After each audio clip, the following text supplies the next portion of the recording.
Standard 9th, Subject English, Chapter 12, The Fall of Troy. Story Part 1. Welcome children to the English class. Today we are going to read a story from Greek epic. Children, tell me, do anyone of you know stories from epics or mythological poems? Yes, ma'am. We have heard mythological stories from Ramayana and Mahabharata. Who is your favorite mythological character? Ma'am, I like Ram's character. I like Hanuman. I like Bhim. I like Krishna.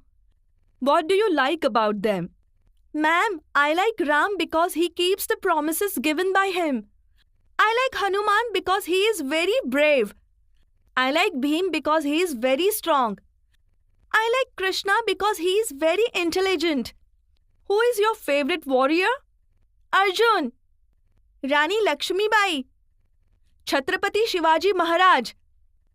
If you could visit a place in the ancient world or the mythological world, which place would you choose? Which event would you like to see? Ma'am, I would like to visit the Pandavas' palace of illusion, that is Maya Sabha. It sounds very interesting. Good. You know everything about our Indian epics Ramayana and Mahabharata. Our lesson, The Fall of Troy, is a story from Greek epic Iliad. The Iliad is the story of Ilium or Troy, a rich trading city in Asia Minor near the narrow sea that leads from the Aegean to the Black Sea. It was well situated, both for commerce and agriculture. In front of the city was the sea over which sailed the ships of Troy carrying goods and grain. At the back rose the high peak of Mount Ida, from which flowed many rivers and streams. The valleys among the hills were well watered and fertile, with corn growing in fertile fields and cattle feeding on the rich grass of the meadows, while sheep fed on the slopes of the hills. Round their city the Trojan had built a strong wall so that no enemy should attack them from the sea. The wall was so broad that people could stand and sit and walk on it. The great gates stood open, and people could go to the seashore outside and come in as they pleased.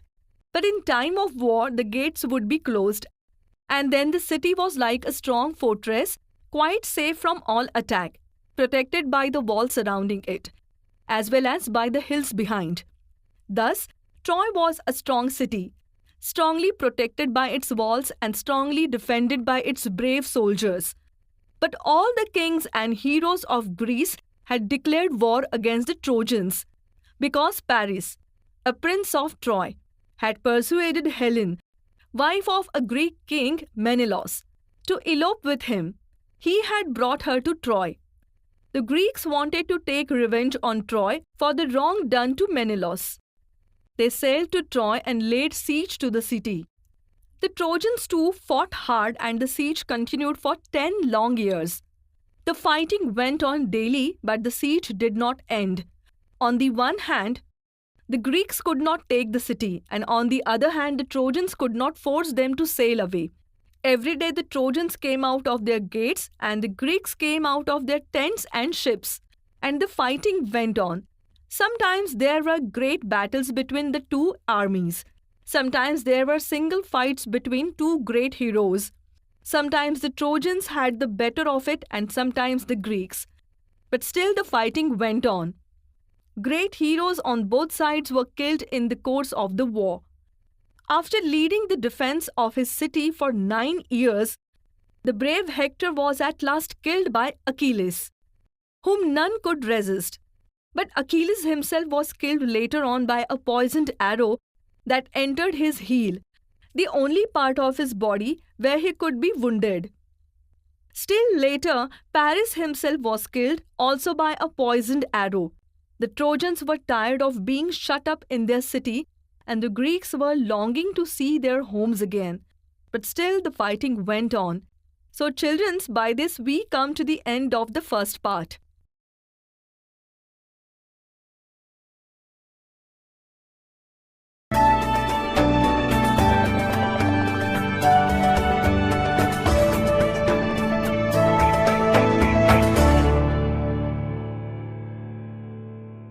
Story Part 2. Children, let's start with Part 2. We have seen that the Trojans were tired of being shut up in their city and Greeks were longing to see their homes again.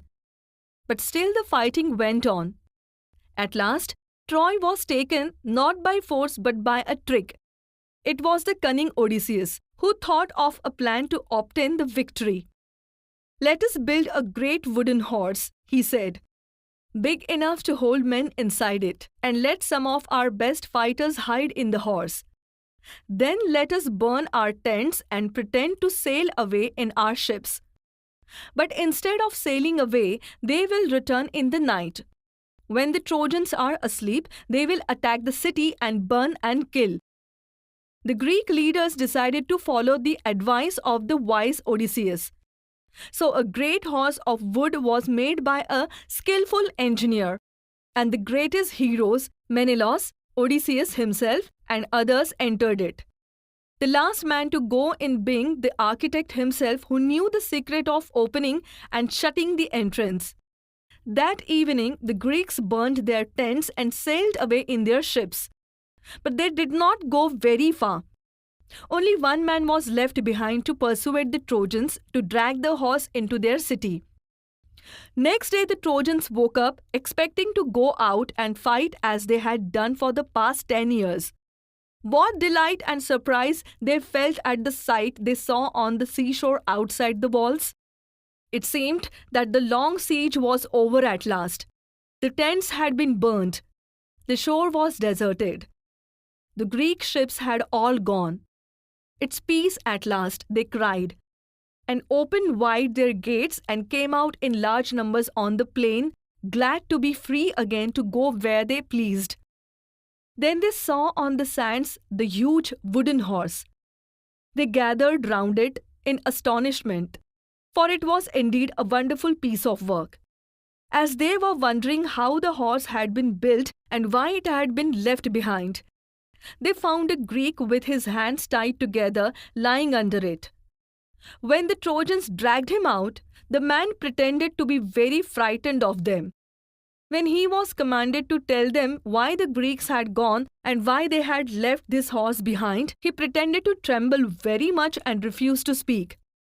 When at last they threatened to kill him, he spoke and told them this false tale. "The Greeks are tired of the long war and have sailed away in their ships," he said. "But they are afraid of the long voyage home too, and so they have made this horse and left it as an offering to the god of the sea.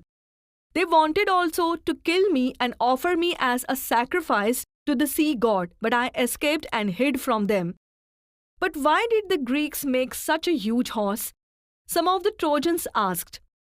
And the cunning Greek made this reply, "If they had made a smaller offering, you might have taken it into your city. Then the luck would have gone to the Trojans and not to the Greeks. That is why they made it too big to go inside your gates." The Trojans were delighted to hear this. "The Greeks have gone," they said, "and the walls are no longer necessary. Let us make a hole in the wall and drag the horse in." Their wise priest warned them not to do so. "It may be a trick that will ruin us," he said. "You will bring disaster on the city if you break down the walls." But they were so excited that they paid no attention to his words. They broke down part of their strong wall in order to drag the horse in.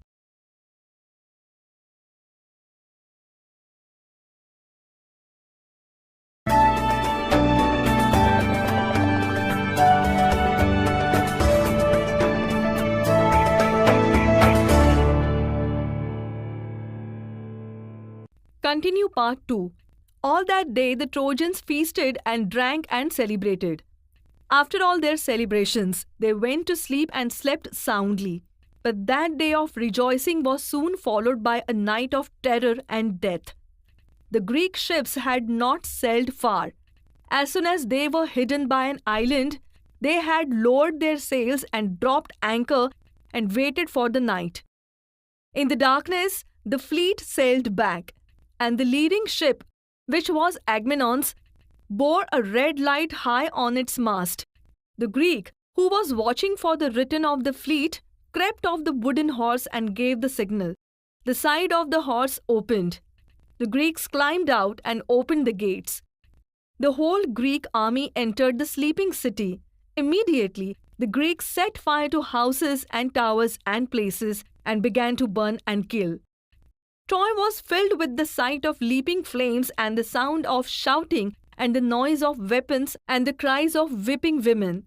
The sleeping Trojans sprang out of their beds, but they were taken by surprise.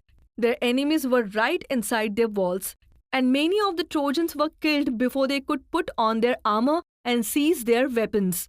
A bright light lit up the night sky as places and houses, temples and towers went up in flames. The Trojans fought as well as they could, but it was all in vain. Old King Priam was killed with all his brave sons. Hector's wife and his old mother and sister were carried off as slaves by the conquerors. Their fate was in contrast to Helen's when King Menelaus rushed through the city, looking for her and found her in her palace. She hung her head in shame and sorrow as she faced her former husband. Her voice was choked with emotion and she could not speak. But Menelaus forgave her and she went back with him, for it was only Aphrodite who had turned her heart away from her home and her husband and her child. When morning came, nothing was left of the proud, rich city that had resisted attack for 10 years. Here ends the war and the story.